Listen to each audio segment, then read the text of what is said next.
السلام علیکم ورحمۃ اللہ وبرکاتہ۔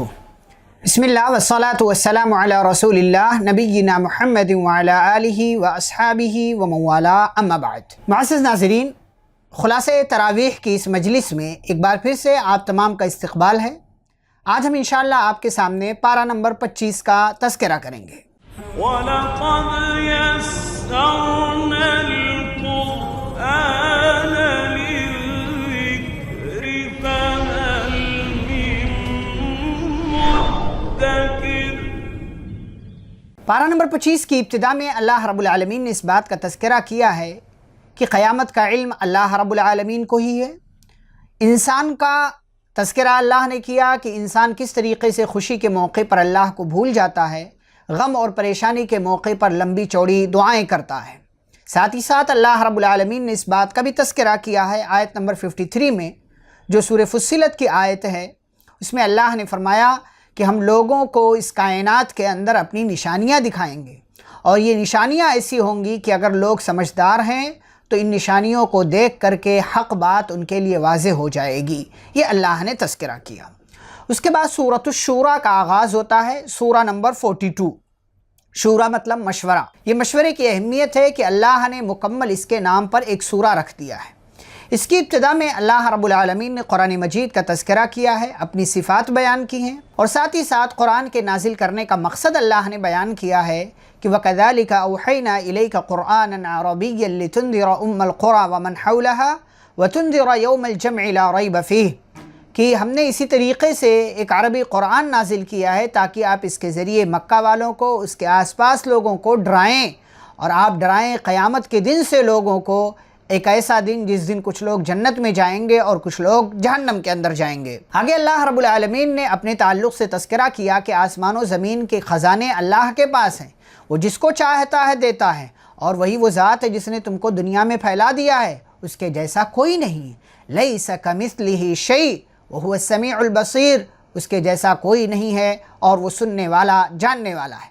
ساتھ ہی ساتھ اللہ رب العالمین نے اس بات کا بھی تذکرہ کیا ہے کہ پیارے رسول صلی اللہ علیہ وسلم کو اللہ نے جو شریعت دیا، جو دین دیا، یہی دین، یہی شریعت اور یہی مذہب، یہی اسلام اللہ نے پہلے کے نبیوں اور پیغمبروں کو بھی دیا تھا۔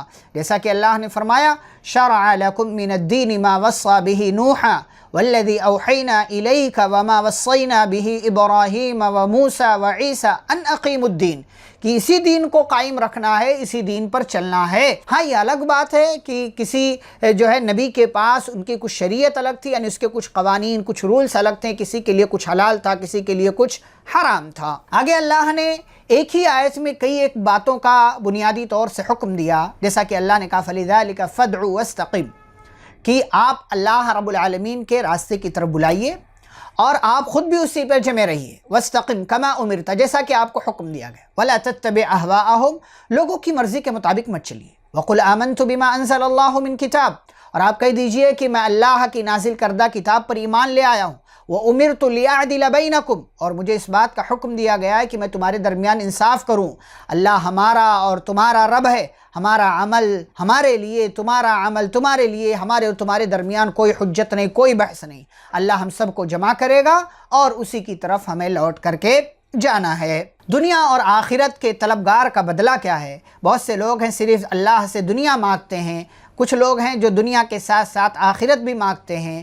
تو اللہ نے فرمایا جو آخرت مانگے گا نزد لہ فی حرثہ، ہم اس کی کھیتی کو اور بڑھائیں گے، لیکن جو صرف دنیا مانگے گا نؤتہ منہا، ہم اس کو دنیا دے دیں گے۔ وما لہ فی الآخرۃ من نصیب، لیکن ایسے لوگوں کا آخرت میں کوئی حصہ نہیں ہے۔ آگے بڑھیں تو اللہ رب العالمین نے اس بات کا تذکرہ کیا ہے کہ اللہ نے اپنی حکمت کے تحت کسی کو امیر بنایا ہے، کسی کو غریب بنایا ہے، اور اگر وہ اللہ رزق کو، روزی کو، مال کو تمام لوگوں کے درمیان برابر برابر کر دیتا، سب کو ان کی مرضی کے مطابق دے دیتا، اس کا نقصان کیا ہوتا؟ اللہ کہتے ہیں وَلَوْ بَسَطَ اللَّهُ الرِّزْقَ لِعِبَادِهِ لَبَغَوْا فِي الْأَرْضِ، یہ ایسی صورت میں زمین میں فساد مچاتے، زمین کو فساد سے بھر دیتے۔ وَلَكِنْ يُنَزِّلُ بِقَدَرٍ مَا يَشَاءُ، لیکن اللہ ایک اندازے کے مطابق جو چاہتا ہے وہ نازل کرتا ہے۔ آگے اللہ نے ذکر کیا کہ وہی اللہ ہے جو انسانوں کے مایوس ہو جانے کے بعد اپنی رحمت کو خوشخبری کے طور پر بھیجتا ہے، یعنی اللہ بارش نازل کرتا ہے، اور انسان کو جو کچھ بھی مصیبت پہنچتی ہے وہ انسان کے اپنے ہاتھوں اور اپنے کرتوت کا نتیجہ ہے۔ وَيَعْفُو عَنْ كَثِيرٍ، اللہ تو انسانوں کے بہت سے گناہوں کو معاف کر دیا کرتا ہے۔ پھر اللہ نے اپنی کئی ایک نشانیاں ذکر کی، پھر ایمان والوں کی صفات کا اللہ رب العالمین نے تذکرہ کیا ہے، ایمان والوں کی صفات کا تذکرہ کیا ہے، اور ساتھ ہی مشورے کی اہمیت اللہ نے بتائی۔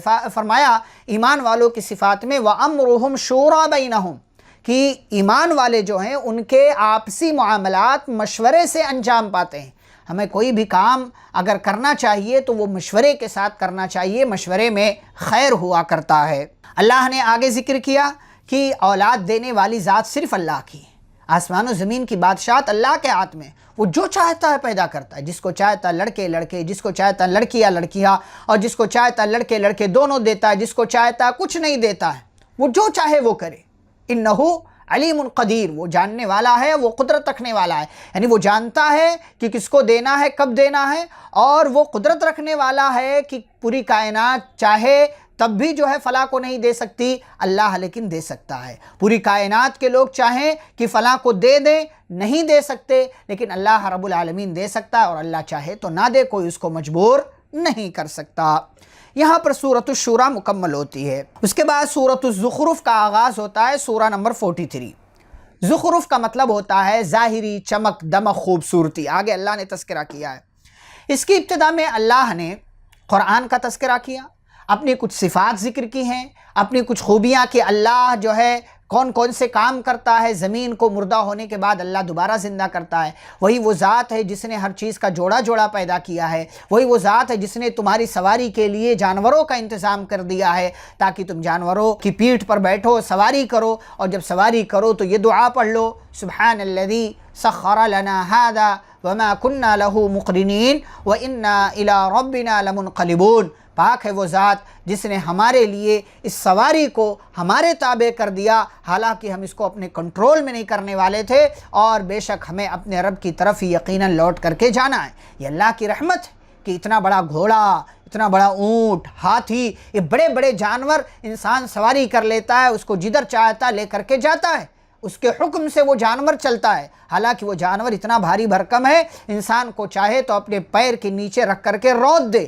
لیکن اللہ نے ان جانوروں کو انسان کے تابع کر دیا ہے۔ اس پر بھی انسان کو اللہ رب العالمین کا شکر ادا کرنا چاہیے۔ آگے اللہ نے ابراہیم علیہ السلام کا تذکرہ کیا ہے، اور مشرکین مکہ کا اعتراض ذکر کیا ہے کہ یہ لوگ کہتے تھے کہ یہ قرآن جو ہے انہی پر کیوں نازل کیا گیا، فلاں فلاں مالداروں پر کیوں نہیں نازل کیا گیا۔ اللہ کہتے کیا یہ لوگ اللہ کی رحمت کو تقسیم کرنا چاہتے ہیں؟ اللہ جس کو چاہے گا نوازے گا، جس کو چاہے گا نہیں دے گا۔ اللہ کے ذکر سے اعراض کرنے کا انجام کیا ہوتا ہے، اللہ نے ذکر کیا ہے آیت نمبر 36 سے 39 میں، کہ جو بھی اللہ کے ذکر سے اعراض کرتا، اللہ کہتے ہیں ہم اس کا دوست ایک شیطان کو بنا دیتے ہیں، اور وہ اس دوست کے ساتھ رہ کر کے اللہ کو بھول جاتا ہے، اللہ کے راستے سے وہ شیطان جو اس کا دوست ہے اس کو روکتا ہے، اور یہ انسان یہ سمجھتا ہے کہ وہ بہت زیادہ ہدایت والا ہے، جو کر رہا ہے وہ اچھا کر رہا ہے۔ ایسے آج دنیا میں دیکھے کتنے لوگ ہیں۔ آگے موسیٰ علیہ السلام کا، فرعون کا،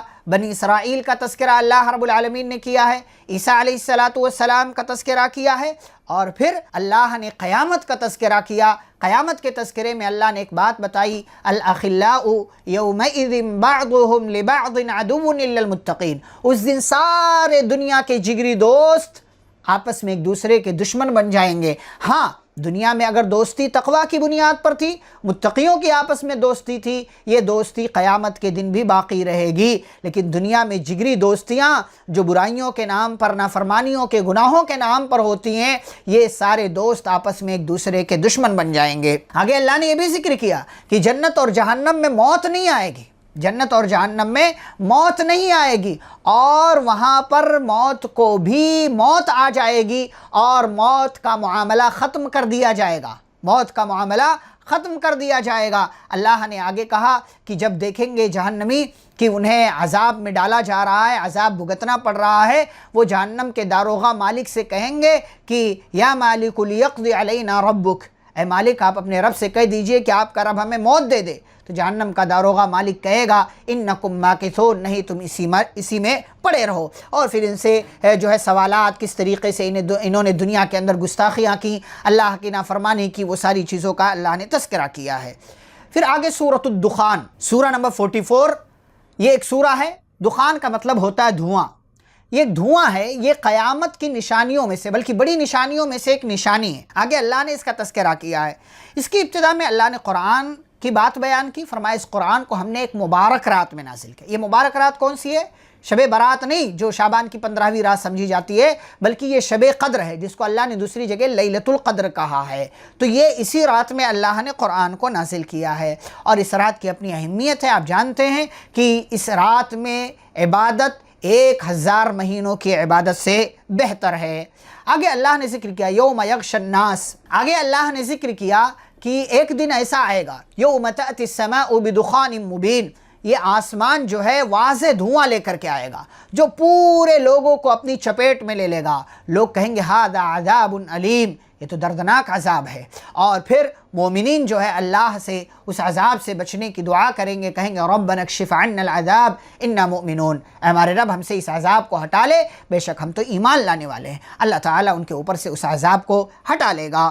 پھر اللہ نے فیصلے کا دن کا تذکرہ کیا ہے، اور اسی بیچ میں اللہ نے موسیٰ علیہ السلام کا، فرعون کا تذکرہ کیا۔ فرعون کے تذکرے میں ایک بات اللہ نے بیان کی کہ فما بکت علیہم السماء والارض، کہ یہ برے لوگ تھے، مر گئے تو کوئی رونے والا نہیں، نہ آسمان والے نہ زمین والے، کوئی بھی رونے والا نہیں تھا۔ برے لوگوں پر کوئی نہیں روتا، برے لوگوں سے راحت مانگتے ہیں، ان کے دنیا سے چلے جانے کے بعد لوگ راحت محسوس کرتے ہیں، اسی کا تذکرہ اللہ نے کیا ہے۔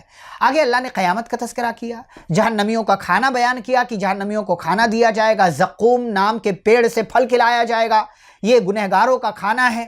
کلمہلی، یہ تلچھٹ کی طرح، بالکل تیل کا جو ڈبے کے اندر نیچے ایک دم کالا سا حصہ ہوتا ہے اس کی طرح، جو پیٹ میں جا کر کے ہڑبڑی مچائے گا اور پیٹ کو جو ہے تڑیوں کو کاٹ کر کے رکھ دے گا۔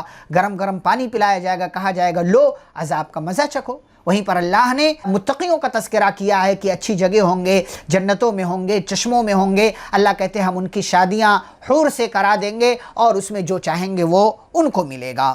اس کے بعد سورۃ الجاثیہ، سورہ نمبر 45 جو اس پارے کی آخری سورہ ہے، اس کی ابتدا میں بھی اللہ نے قرآن مجید کا تذکرہ کیا، اور ساتھ ہی ساتھ اللہ نے بھی بیان کیا کہ ہماری بہت ساری نشانیاں، آسمان ہے، زمین ہے، اور خود انسان کی اپنی تخلیق ہے، اور دیگر تمام چیزیں ہیں۔ ان سب میں اللہ کی نشانیاں، جو ایمان لاتا ہے اچھی بات ہے، لیکن جو جھٹلاتا ہے تو ویل لکل افاک اثیم، ایسے تمام جھٹلانے والوں کے لیے ویل ہے، تباہی ہے، بربادی ہے۔ اللہ کا معاملہ تو یہ ہے، اللہ نے دنیا کی کائنات کی تمام چیزیں تمہارے حوالے کر دی ہیں، تمہارے تابع کر دی ہیں، اور تمام چیزوں کو تمہارے تابع کر کے تمہارے اوپر احسان کیا ہے، تمہیں اللہ کا شکر ادا کرنا چاہیے۔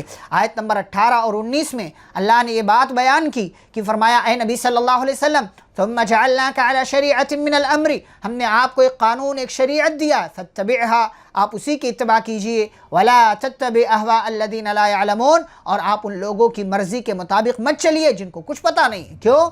اس لیے کہ ان کی مرضی، لوگوں کی مرضی کے مطابق چلیں گے تو یہ لوگ آپ کو گمراہی کے، شر کے، شیطان کے راستے پر لے کر کے چلے جائیں گے۔ انہم لن یغنوا عنک من اللہ شیئا، اور آپ کی غلطیوں پر کل اللہ آپ کو پکڑے گا تو یہ لوگ آپ کو بچانے کے لیے نہیں آئیں گے۔ لہٰذا ہوشیار رہیے، لوگوں کی مرضی کے مطابق مت چلیے، اللہ کی مرضی کے مطابق چلیے۔ پھر اللہ نے اپنی کچھ نشانیاں، اپنی کچھ صفات ذکر کی ہیں، اور قیامت کے دن کا تذکرہ کیا کہ قیامت کے دن لوگوں کی حالت کیا ہوگی۔ قیامت قائم ہوگی، آسمان و زمین کی بادشاہت کا مالک اللہ ہے۔ جس دن قیامت قائم ہوگی تمام جو ہے باطل لوگوں کا خسارہ اور گھاٹا ہوگا، ہر امت گھٹنوں کے بل آئے گی، ہر انسان کو اس کے نامہ اعمال دے دیے جائیں گے، کہا جائے گا جو کچھ تم دنیا میں کرتے تھے یہ اس کا بدلہ ہے۔ اور اس کے بعد اللہ نے پھر نیک لوگوں کا بدلہ ذکر کیا، برے لوگوں کا انجام ذکر کیا، اور اخیر میں اللہ نے پھر اپنی صفات ذکر کی کہ ہر طرح کی تعریف اللہ کے لیے جو آسمانوں کا، زمین کا، پوری کائنات کا رب ہے، اور اسی کے لیے آسمان و زمین میں ہر طرح کی بڑائی ہے، وہ غالب ہے، حکمت والا ہے۔ اللہ رب العالمین ہمیں قرآن مجید کی تلاوت کرنے اور اس کے معانی اور مفاہیم کو سمجھنے کی توفیق عطا فرمائے، آمین۔ وصلی اللہ علی النبی الکریم، والسلام علیکم ورحمۃ اللہ وبرکاتہ۔